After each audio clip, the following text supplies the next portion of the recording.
Acesso venoso central. A técnica para obtenção de um acesso venoso central é essencial no tratamento de muitos pacientes hospitalizados. Esse vídeo demonstra a técnica de punção da veia jugular interna, da veia subclávia e da veia femoral, com inserção do catéter através da técnica de Seldinger e suas variações. A punção de um acesso central é indicada em diversas situações. Impossibilidade de punção de veias periféricas. Monitorização hemodinâmica. Introdução de catéter de marca-passo cardíaco ou Swan-Ganz. Administração de soluções hipertônicas, cáusticas ou irritantes. Suporte para a infusão rápida de fluidos durante ressuscitação. Hemodiálise. As contraindicações do procedimento compreendem: coagulopatias é uma contraindicação relativa, devendo ser avaliado o risco-benefício do procedimento e outras possibilidades de acesso. Deve-se evitar a punção sobre locais com infecção ou lesões de pele. A presença de trombose reconhecida no trajeto do vaso limita o procedimento neste local.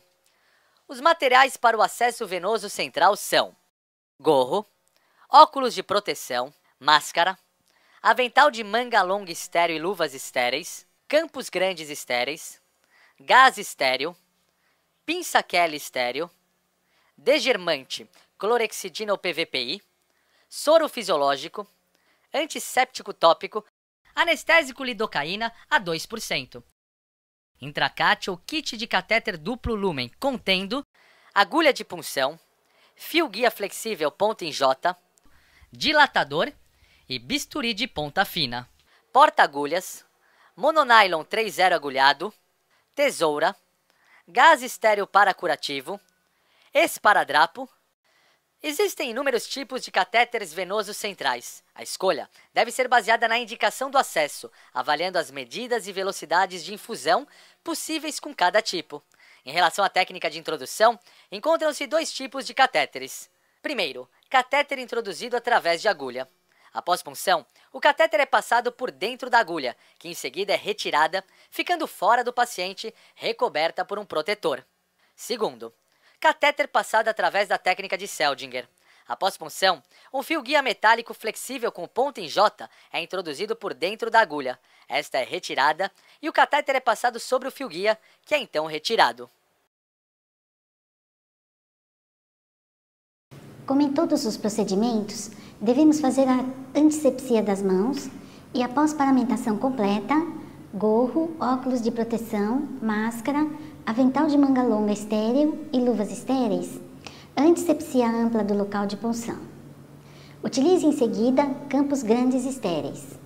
Lembre-se que estas medidas básicas reduzem os riscos de infecção da corrente sanguínea, que estão entre as infecções hospitalares mais comuns e, na maioria das vezes, associadas à presença de um dispositivo intravascular. É importante a avaliação do local de punção de acordo com as características dos pacientes e com a experiência do profissional que realizará a punção. Neste vídeo, serão descritos 3 vias de acesso venoso profundo: veia jugular interna, acesso central, veia subclávia e veia femoral. Quando disponível, o procedimento deve ser realizado com o auxílio da ultrassonografia para a visualização direta do vaso puncionado, reduzindo as potenciais complicações do procedimento.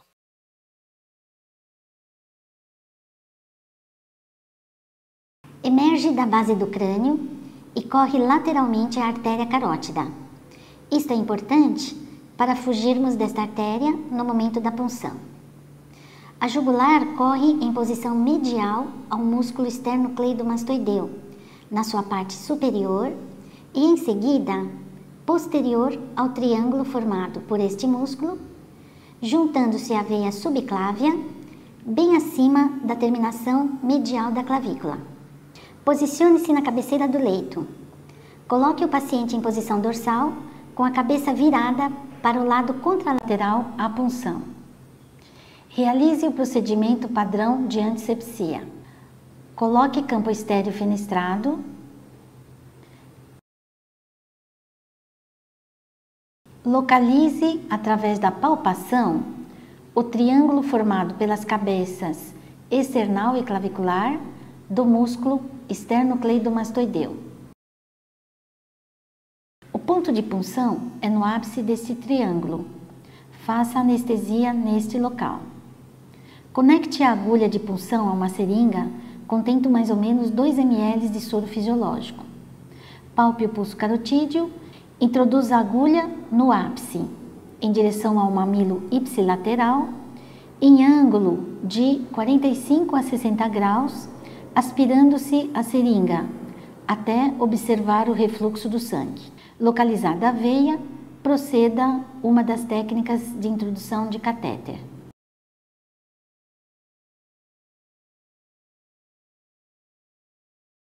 Ela começa como uma continuação da veia axilar, na borda lateral da primeira costela e cruza sobre ela.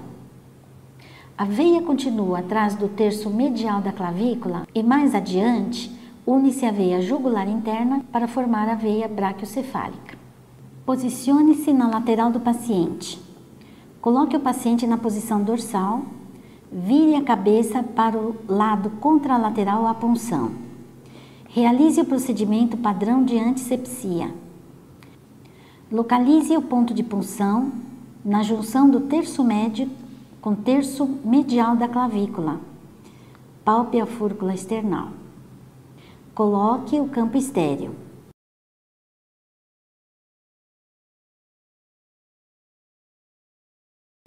Anestesie o local.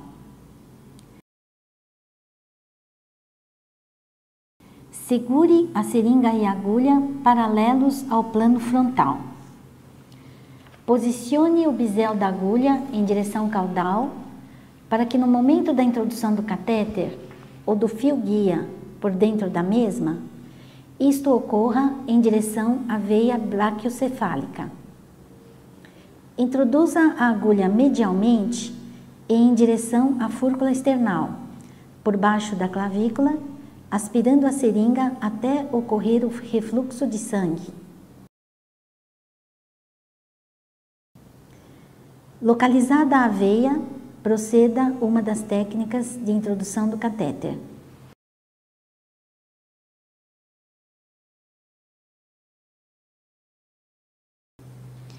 A veia femoral se encontra medialmente à artéria femoral e a punção deve ser feita abaixo do ligamento inguinal. Se traçarmos uma linha imaginária entre a espinha ilíaca anterior superior e a sínfise púbica, a artéria femoral corre diretamente através do ponto médio, medialmente a este ponto está a veia. Se o procedimento é eletivo, realize a tricotomia do local da punção. Realize o procedimento padrão de antisepsia. Coloque campo estéreo. Palpe a artéria femoral e localize o ligamento inguinal.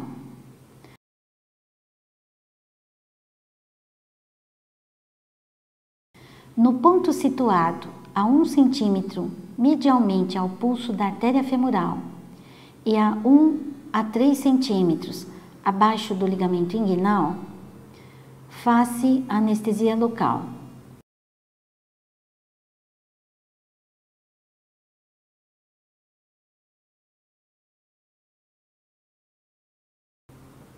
Introduza a agulha em direção cranial a um ângulo de 45 graus com o plano frontal.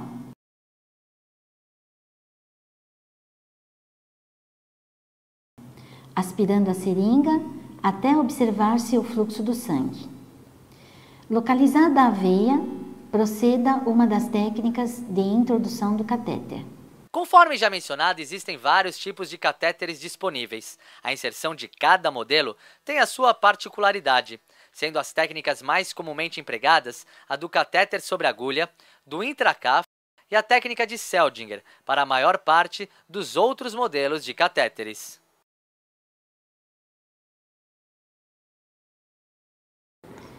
Uma vez localizada a veia, segure firmemente a agulha e retire a seringa. Introduza o catéter.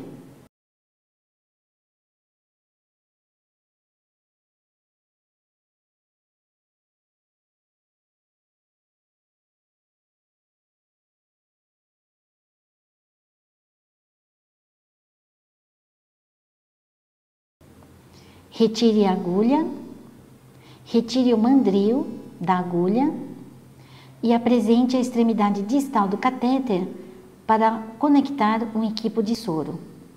Faça a prova do fluxo e, após, observe o refluxo de sangue, confirmando a inserção do catéter na veia.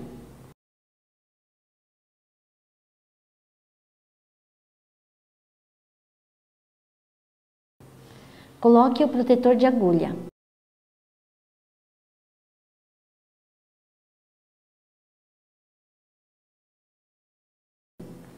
Com o auxílio do mandril, estime a posição da ponta do catéter, que deve ficar na junção da veia cava superior, aproximadamente segundo o espaço intercostal. Fixe o catéter com mononylon 3.0 e faça o curativo local com gaze seca, fechando com microporo ou esparadrapo.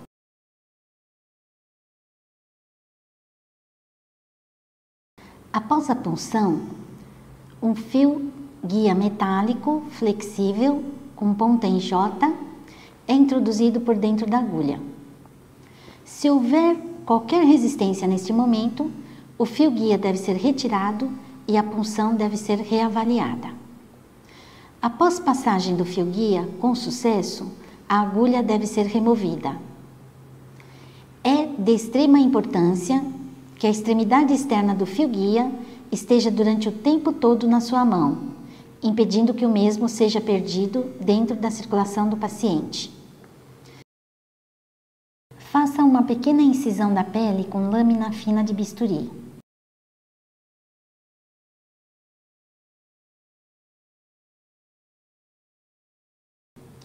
Introduza o dilatador sobre o fio guia e dilate o trajeto do catéter.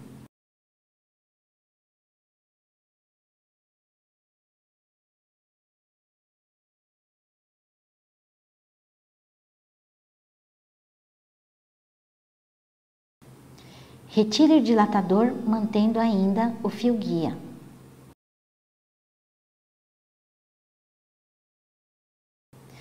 Introduza o catéter até a exposição externa deste fio guia.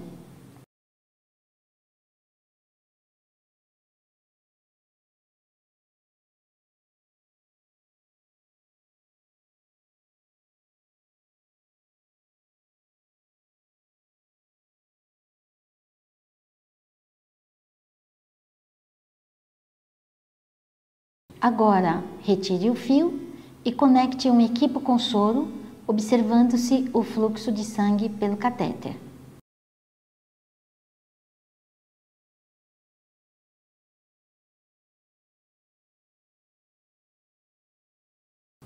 Proceda à fixação do mesmo com mononylon 3.0 agulhado. Faça o curativo local.